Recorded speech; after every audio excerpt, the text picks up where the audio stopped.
하나님 말씀 제가 읽겠습니다. 요한복음 13장 31절에서부터 38절입니다. 그가 나아간 후에 예수께서 이르시되 지금 인자가 영광을 받았고 하나님도 인자로 말미암아 영광을 받으셨도다. 만일 하나님이 그로 말미암아 영광을 받으셨으면 하나님도 자기로 말미암아 그에게 영광을 주시리라 곧 주시리라. 작은 자들아 내가 아직 잠시 너희와 함께 있겠노라. 너희가 나를 찾을 것이나 일찍이 내가 유대인들에게 너희는 내가 가는 곳을 올 수 없다고 말한 것과 같이 지금 너희에게도 이르노라. 새 계명을 너희에게 주노니 서로 사랑하라. 내가 너희를 사랑한 것 같이 너희도 서로 사랑하라. 너희가 서로 사랑하면 이로써 모든 사람이 너희가 내 제자인 줄 알리라. 시몬 베드로가 이르되 주여 어디로 가시나이까? 예수께서 대답하시되 내가 가는 곳에 네가 지금은 따라올 수 없으나 후에는 따라오리라. 베드로가 이르되 주여 내가 지금은 어찌하여 따라갈 수 없나이까? 주를 위하여 내 목숨을 버리겠나이다. 예수께서 대답하시되 네가 나를 위하여 네 목숨을 버리겠느냐? 내가 진실로 진실로 네게 이르노니 닭 울기 전에 네가 세 번 나를 부인하리라. 아멘. 하나님께서 저와 여러분에게 주시는 말씀은 요한복음 13장 31절에서부터 38절입니다. 이 말씀을 통하여 어떻게 주님을 사랑해야 하나요? 어떻게 주님을 사랑해야 하나요? 이런 제목으로 말씀을 전하겠습니다. 여러분 반갑습니다. 한 주간 잘 지내셨는지 서로 인사를 나누시기 바랍니다. 그리고 온라인으로 예배하시는 분에게도 인사를 잠시 나누도록 하겠습니다. 온라인으로 들어오신 분들도 인사 같이 나누도록 하죠.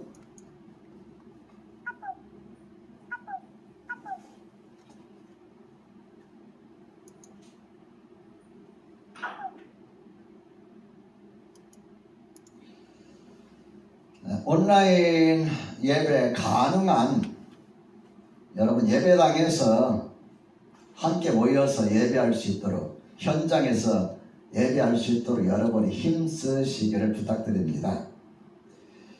예배당에서 드리는 예배는 최선의 예배라고 한다면 온라인으로 드리는 예배는 차선의 예배입니다.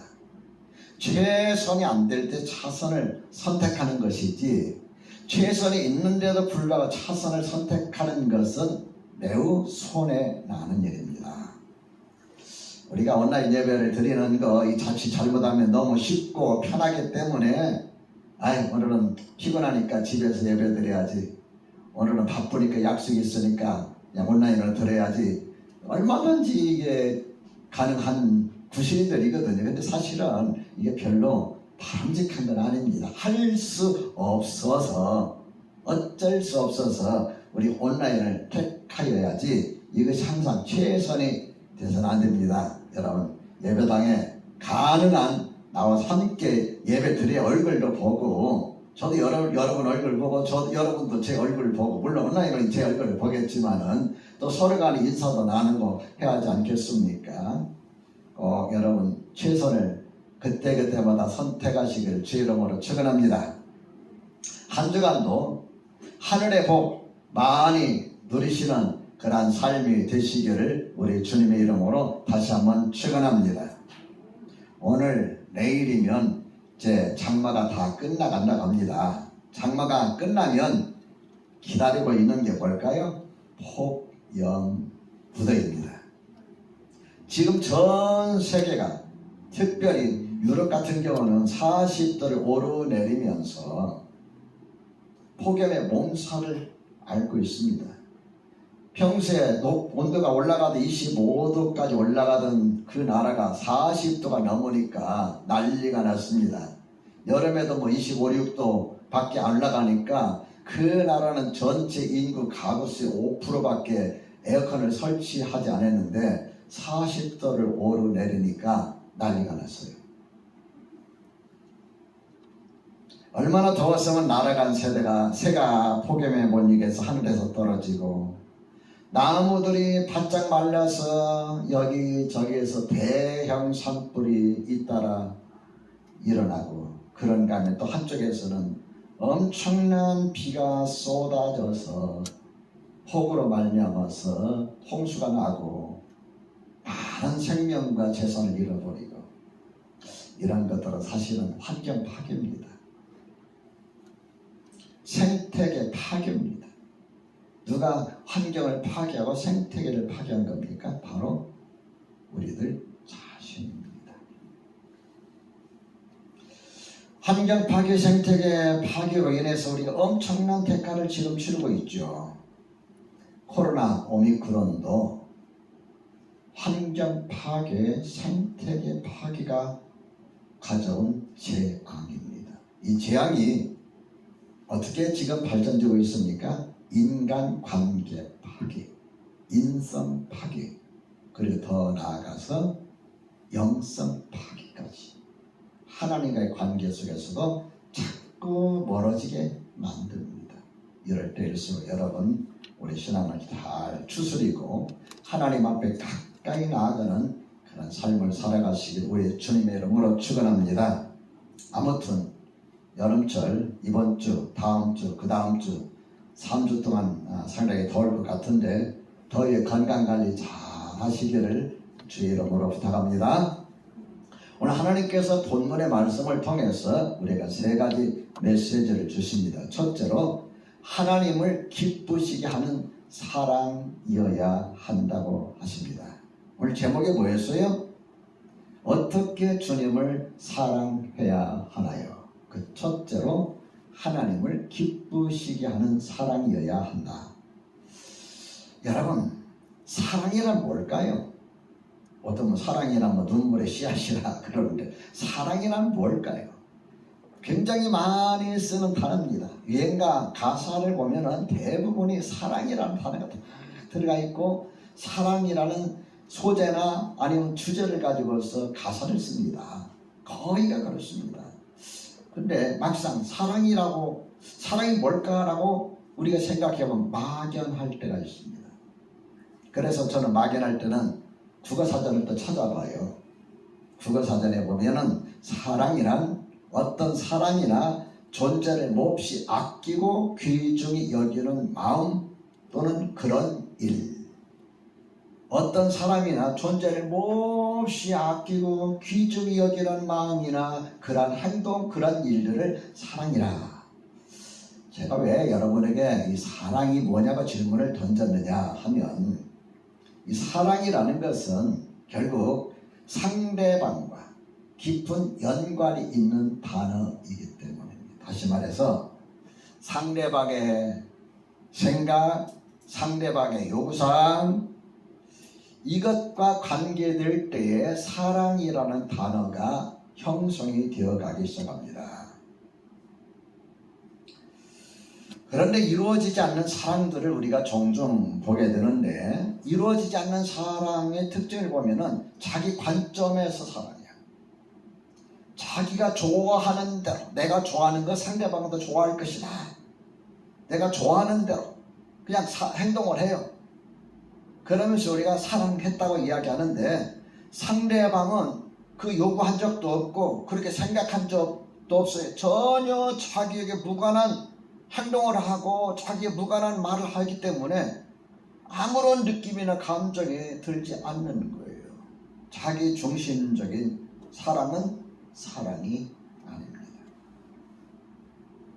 이런 사랑은 이루어지지 않죠. 우리가 주님을 사랑할 때도 여러분 이와 마찬가지입니다. 주님을 사랑한다 이런 말할 때 어떤 분은 그래요. 마음으로 하나님을 사랑하면 됐지 뭐 어떻게 사랑하란 말입니까? 여러분, 마음으로 하나님을 사랑하면 그것이 진정한 사랑일까요? 여러분, 마음으로만 사랑하면 상대방에게 내가 사랑하고 있다는 것이 전달이 될까요? 우리는 신앙생활을 하면서 이러한 함정에 잘 빠져요. 내가 마음으로 믿고 내가 마음으로 사랑하면 됐지만 마음으로 하나님 사랑해. 근데 하나님께서 마음으로 사랑을 알긴 알겠지만은 하나님 요구하시는 건 마음으로만 사랑하는 것이 아니라 그 사랑의 표현, 하나님께서 여러분과 저를 사랑하실 때 하나님께서 말로만 사랑하시고 마음으로만 사랑하셨나요? 그러셨으면 여러분과 나에게 그런 감동이 있었을까요? 그런 은혜가 깨달아졌을까요? 독생자 예수 그리스도까지 십자가에 보내시면서 죽게 하시고 여러분과 저를 죄와 사망의 권세에서 건져주시고 뿐만 아니라 여러분과 저를 하나님의 자녀로 삼아주시고 그 하나님께서 아버지가 되시는 이런 놀라운 행동들을 보여주셨기 때문에 하나님이 이렇게 나를 사랑하시는구나 하는 것을 우리 깨닫는 거 아닐까요? 근데 우리는 하나님을 사랑한다 하는데 마음으로만 사랑하면 됐지 뭐 이렇게 이야기하는 분들이 종종 있습니다. 우리가 주님을 사랑한다고 했을 때 주님의 생각, 다시 말해서 주님이 원하시는 요구사항이 무엇인지를 알아야 주님을 제대로 우리가 사랑할 수가 있어요. 그런데 많은 사람들이 자기 생각대로 자기 판단대로 그렇게 주님을 사랑한다고 말합니다. 자, 우리 31절 말씀을 한번 읽어보실까요? 읽어봅니다. 시작. 그가 나간 후에 예수께서 이르시되 지금 인자가 영광을 받았고 하나님도 인자로 말미암아 영광을 받으셨도다. 그가 나간 후에는 가룟 유다가 나간 후에 지난주에 제가 말씀드렸죠. 결국 예수님께서 떡 한 조각을 떼어서 주면서 내가 떡 한 조각을 적셔다 주는 그가 나를 파는 자라. 가룟 유다 그걸 먹었어요. 사탄이 그 속에 들어갔어요. 그리고 가룟 유다가 나갔다. 그것이 30절입니다. 그 이후에 주님께서 하신 말씀이 지금 인자가 영광을 받았고 하나님도 인자로 말미암아 영광을 받으셨도다.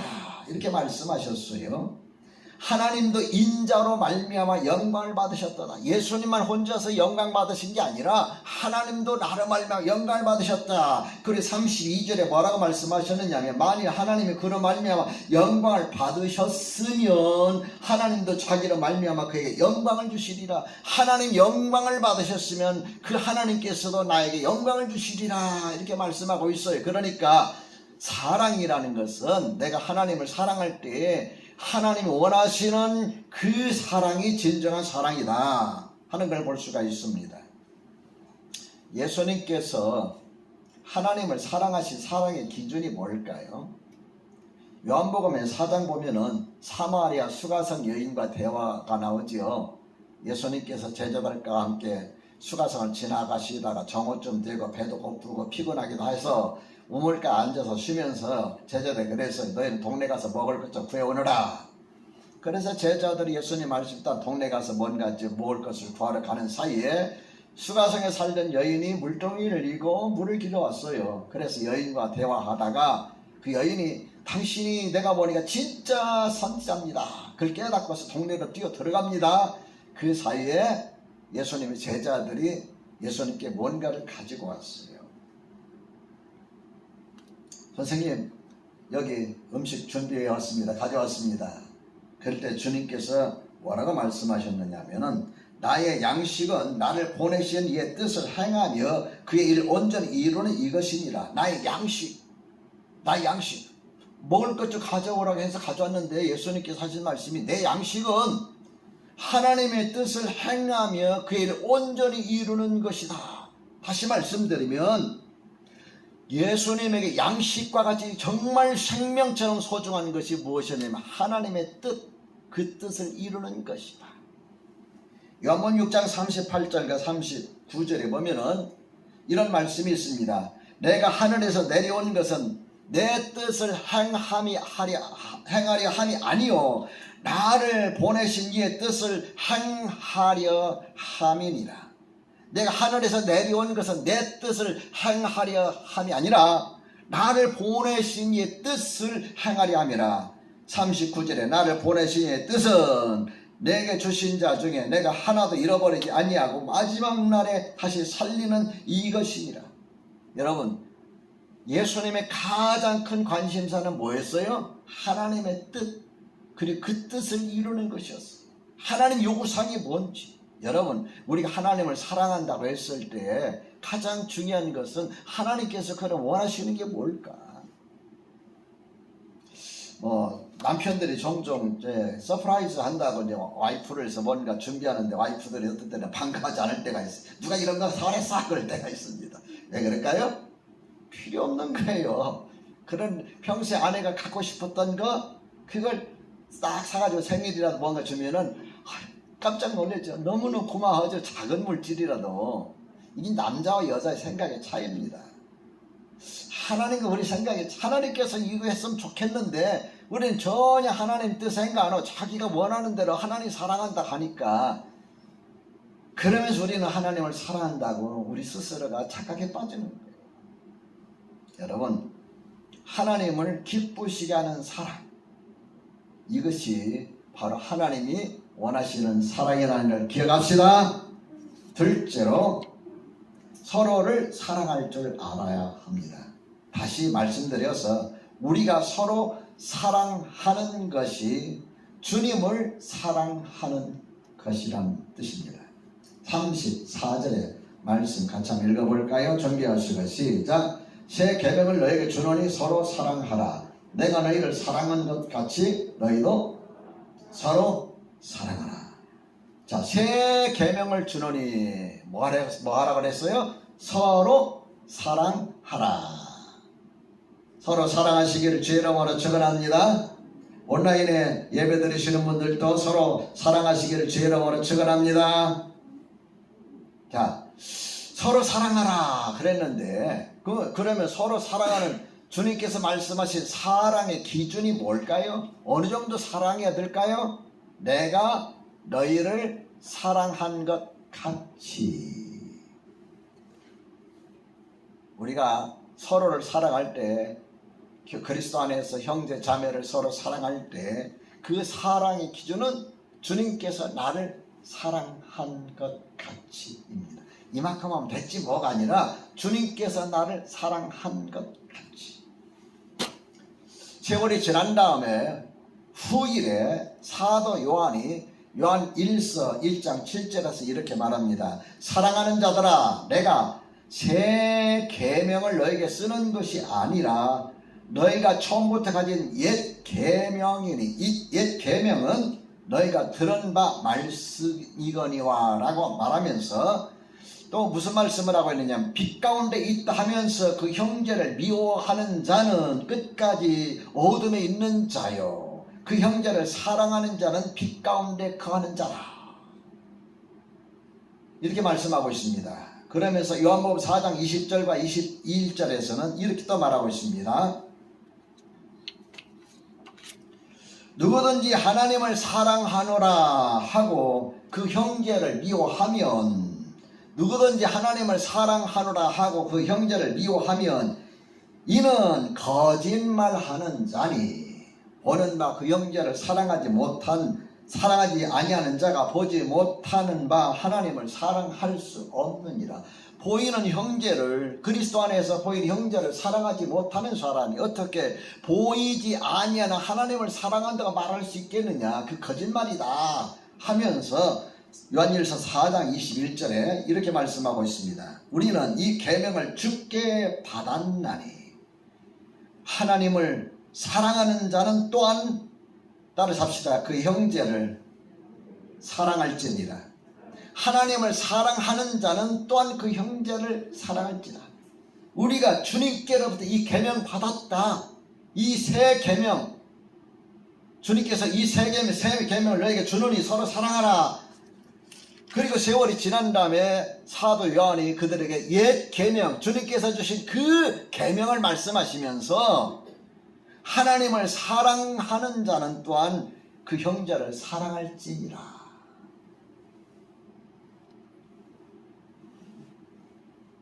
여러분과 제가 주님의 참 제자, 주님을 닮아가는 제자인 것을 어떻게 알까요? 어떻게 알 수 있을까요? 제자 훈련 과정 1단계, 2단계, 3단계 다 마치면 제자가 되는 걸까요? 삶 공부, 확신의 삶, 생명의 삶, 새로운 삶, 경건의 삶, 하나님을 경외하는 삶, 부부의 삶, 이런 과정들을 다 이수하면 마치면 여러분 주님의 제자가 되는 걸까요? 기도 생활을 엄청나게 많이 하면 주님의 제자가 되는 걸까요? 성경을 많이 읽고 공부하면 여러분 주님의 제자가 되는 걸까요? 교회에서 리더가 되면은 그 사람이야말로 주님의 제자일까요? 성경 공부 과정이나 신앙생활의 경력이 그 사람이 주님의 제자인가 아닌가를 증명하는 것이 아니라 내가 형제를 사랑하는 그 모습을 다른 사람들이 보면서 증거를 하는 겁니다. 야, 정말 저 사람은 신실하다. 예수 믿어도 따라 삽시다. 저렇게 믿어야 돼. 이 말 들어야 이 사람이 진짜 제자가 돼가는 거예요.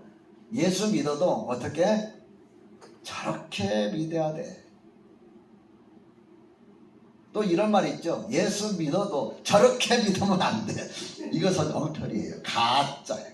아직 내가 주님을 닮아가지 못하는 거예요.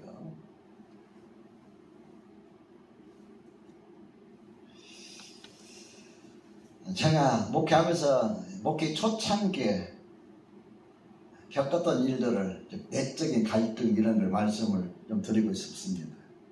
처음에 이제 목회를 하고 개척을 하면요. 지금은 이제 개척교회 잘 안 오죠. 예? 잘 안 오잖아요. 이제 큰 교회로 다 흡수되고 요즘에 또 코로나 때문에 큰 교회도 안 나가잖아요. 근데 요즘 뭐 개척교회 하면은 개척교회 오겠습니까만은 제가 처음에 신학을 공부하면서 은혜 받고 개척을 시작했을 때 그래도 사람들이 제법 개척교회 찾아오기도 하고 전도하면 또 쉽게 나가기도 했습니다. 이제 처음에 단독 목회를 하면서 이렇게 개척교회를 하다 보니까 뭐 아니면 별이별 사람들이 다 개척교회에 모입니다. 큰 교회는 이미 다 세워져 있고 믿음이 갖춰져 있고 나름대로 뭐 이렇게 돼 있잖아요. 근데 개척교회는 뭐 별이별 사람이에요. 정말 은하수에 있는 막 수많은 별들처럼 이런 사람 저런 사람 그런 사람 그런 사람 별이별 사람들이 많아요. 그런 사람 가운데 용서하시고 들으시기 바랍니다. 꼴보기 싫은 사람, 진짜 꼴보기 싫은 사람이지. 이 사람 좀 교회를 떠났으면 좋겠는데 하는 사람이 있어요. 눈동자조차 마주치기 싫은 사람이 있어요. 보기만 해도 막 스트레스가 저절로 쌓이는 사람이 있어요. 목사도 사람이잖아요. 그래서 하나님 너무 힘듭니다. 이 꼴 보기 싫은 사람 어떻게 하면 좋습니까? 이 사람은 교회를 좀 떠나갔으면 좋겠는데 하고 기도하면 그 사람이 떠나가는 것이 아니라 그 사람 때문에 내가 아끼던 사람이 떠나가 버려요. 이게 도대체 어떻게 된 겁니까 하나님? 마음속에 갈등이 얼마나 많은지 몰라요. 정말 내가 이 사람을 키워서 일꾼 만들어야겠다는 사람 그 사람 때문에 상처받아서 떠나버리고 예? 꼴 보기 싫은 사람 계속해서 꼴 보기 좋을 때까지 그냥 하나님께서 딱 못 봐가지고 떠나지도 않아요. 여러분 밥맛이 있겠어요? 입맛이 있겠어요? 목할 맛이 있겠어요? 여러분이 만일 저 같은 경우라면 어떻게 하시겠습니까? 아 목사님 그래도 사랑해야죠. 그렇게 여러분이 확실히 든다면 아멘 하세요. 자신감 있으면 아멘 하세요. 내 친구 목사 얼마나 한 사람이 속썩였는지 하나님 나는 이제 복입니다. 하나님 손 좀 맞추세요. 하나님 손 보실까요 그 사람? 안 보십니다. 문제는 상대방이 있는 게 아니라 나 있는 거예요. 하나님께서 절대 그런 사람 안 보내셔요. 하나님이 저에게 하시는 말씀이 뭐냐면은 내가 그 사람을 넘어서라. 자, 어렸을 적 혹시 냇가에 논 적 있습니까? 가지 잡고 뭐 송사리 잡고 뭐 이런 피라미 잡고 냇가에 논 적 있습니까? 혹시 냇가에서 개울가에서 이제 놀다 보면 졸졸졸졸 내려 개울가에서 놀다 보면은 이제 뭐 서로 막 이제 모래나 막 흙을 파가지고 이제 뚝을 만들면은 물이 막 쌓입니다. 그죠? 그래 밑에 있는 고기도 잡고 막 그러다가 한참 지나다가 어떻게 돼요? 물이 계속 흘러 넘치니까 어떻게 될까요? 뚝을 넘어오든지 무너지든지 하나님께서 그걸 깨닫게 해주시는 거예요. 내가 뛰어넘어라. 부딪히지 말라. 근데 여러분 안 부딪힐 수가 없잖아요. 나한테 하는 말 한마디에 곱게 하면 얼마나 좋아요. 거기다 쏴붙여요. 심장을 막 화살로 쏘듯이 빗으로 꽂듯이 막 그런 사람도 그렇게 말을 해요. 그만 상처가 돼가지고 하나님 그냥 한 번 먼저 야단 좀 치고 싶은데 하나님께서 네가 넘어서라. 네가 넘어서라. 하나님이 나를 만드시는 거예요. 하나님. 그 사람과 갈등이 있다는 것은 내가 아직 그 사람을 넘어설 수 있는 준비가 안 된 거예요. 다듬어지지가 않은 거예요. 믿으시면 아멘 합시다. 아멘 잘 안 올라오네. 참 어려운가 봅니다. 하나님께서 그렇게 저를 지금도 그렇게 하고 계셔요. 그래서 요즘도 하나님 언제까지입니까? 언제까지입니까? 뭐가 언제까지예요? 내가 언제까지 주님을 좀 닮아갈 수 있을까요? 언제까지 주님을 닮아갈 수 있을까요? 기도 중입니다. 여러분 하나님을 사랑한다는 것은 다시 말하면 그리스도 안에서 형제 자매를 사랑하는 거예요. 내 눈에 보이는 형제 자매를 사랑하지 못하는 사람이 어떻게 보이지 않는 하나님을 여러분 사랑할 수 있다고 말할 수 있겠습니까?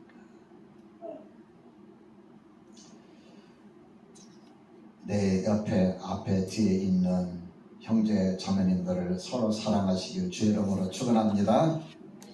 셋째로 마지막까지 주님을 따르는 사랑이어야 합니다. 주님께서 우리가 그렇게 사랑하기를 원하십니다. 36절에서 38절에 보면은 주님과 베드로와 주님과의 대화가 나옵니다. 시몬 베드로가 주여 어디로 가시나이까? 예수님께서 말씀하시기를 내가 가는 곳에 네가 지금은 따라올 수 없으나 후에는 따라오리라. 주여 내가 지금은 어찌하여 따라올 수 없나이까? 주를 위하여 목숨을 버리겠나이다. 네가 나를 위하여 네 목숨을 버리겠느냐? 내가 진실로 네게 이르노니 닭 울기 전에 네가 3번 나를 부인하리라. 저는 이 말씀을 보면서 사랑이 뭘까 생각해봤어요. 주님을 사랑한다는 그 의미가 뭘까를 생각해봤어요. 36절의 끝부분에 이렇게 말씀하시잖아요. 후에는 따라오리라. 후에는 따라오리라. 신앙생활에는 굴곡이 있어요. 그죠? 열심히 하다가 식어져서 비지긋하기도 하고 정말 막 자기 몸까지도 주님 앞에 헌신할 것처럼 하다가 오늘 보면 식어가지고 뒤로 낮아빠지기도 하고 하루가 멀다고 예배당에 나오던 발걸음이 뜸해서 어쩌다 한 번씩 나오기도 하고 주님만 사랑할 것처럼 막 그렇게 열정적인 사람이 세상으로 빠져가기도 하고 주님을 사랑한다는 말은 결국 이 모든 과정을 거치면서 끝까지 마지막까지 주님을 따르는 것을 의미합니다. 겟세마네 동산에서 예수님 기도하시고 내려올 때에 결박당합니다. 제자들은 어떻게 했어요? 베드로 죽는 데까지 내가 결심했습니다. 했죠. 베드로 어떻게 됐어요? 주님 따라갔나요? 도망쳤어요. 위급하니까 자기가 죽을 것 같으니까. 그래 항해나 주님 어떻게 되나 궁금해서 예수님 신문당하는 곳에 몰래 숨어 들어갔다가 어떻게 됐어요? 3번씩 예수님 모른다고 부인했어요. 그럴지라도 베드로는 끝까지 주님을 버리지 않고 떠나지 않았습니다. 이것이 바로 사랑입니다. 서머나의 목회자로 유명한 사람이 있습니다. 서머나의 사도 요한이 목회하다가 그 뒤에 이분이 왔는데, 이분이 목회할 때 엄청나게 로마 제국으로부터 핍박이 있었어요. 많은 그리스도인들이 짐승의 밥에 대해서 대형 원형 경기장에 굶주린 사자라 이런 것들을 풀어놓고 싸우게 만들어서 그냥 뼈가 으스러뜨리도록 잡아먹게 만들고, 또 어떤 때는 자기들끼리 싸워서 죽게 만들고, 어떤 때는 여러분 나무 집단 올려놓고 나무 장작 올려놓고 화형시키기도 하고, 어떤 때는 짐승에다가 짐승 꼬리에다가 손발을 묶어가지고 그냥 조개 껍질 있는 데다 막 걸어가게 만들고 별의별 짓을 다 했습니다. 그때 이분도 체포돼서 끌려갔습니다. 많은 말로 구실 설득을 하고 많은 말로 유혹을 하고 합니다. 내가 예수를 한 번만 모른다고 부인하면 살려주겠다. 총독이 그렇게 유혹을 합니다. 그때 그분이 하는 말이, 내가 86년 동안 그분을 섬겼으나 그분은 나에게 아무 잘못을 하신 적이 없습니다. 그런데 어떻게 나를 구원하신 나의 주님을 지금 와서 부인할 수 있겠습니까? 그리고 그는 화형장에서 불에 타 숨을 거둡니다. 그분이 누구냐? 폴리카르입니다.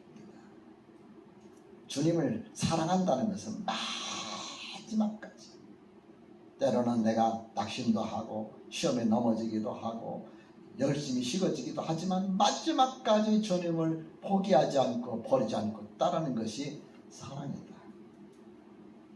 사랑하는 성도 여러분, 코로나 오미크론이 아무리 덮치고 우리의 삶에 아무리 어려움이 온다 할지라도 마지막까지 믿음 포기하지 마시고 주님을 따라가는 저와 여러분 되시기를 우리 주님의 이름으로 축원합니다.